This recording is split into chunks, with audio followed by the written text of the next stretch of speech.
మీ నాన్న అంతగా అడుగుతున్నారు, ఏం జరిగిందో చెప్పరా? అమ్మా, అన్నయ్యని నాన్న మాట వినమని చెప్పమ్మా. ఏంటే వినేది?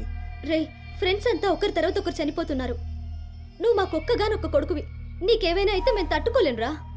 ఏదైనా అవ్వడానికి వాళ్ళలా నేను అమాయకుని కాదమ్మా. ఈ జనార్దన్ని ఎవ్వరు ఏమీ చేయలేరు. రే, అమ్మాయి ఎక్కడికి వెళ్ళింది? ఫ్రెండ్ ఇంటికి వెళ్ళింది. ఇంకా రాలేదా? ఇంకా రాలేదండి. అదిగో మాటల్లోనే వస్తుందండి. ఏమ్మా, ఎక్కడికి వెళ్ళొస్తున్నావమ్మా? సిద్ధు దగ్గరికి వెళ్ళొస్తున్నా నాన్న. ఎక్కడికి వెళ్ళావంటే? ఎంత ధైర్యం ఉంటే నాన్నగారికి చెప్తావా సిద్ధు దగ్గరికి వెళ్ళొస్తున్నా అని? అంత పెద్దదాని అయిపోయావా? నిన్ను జనా, నువ్వు ఆగు. నాన్న తిని నువ్వు లోపలికి వెళ్ళమ్మా. ఏంటి నాన్న మీరు? నేను ఆగమన్నానా? నువ్వు వెళ్ళమ్మా.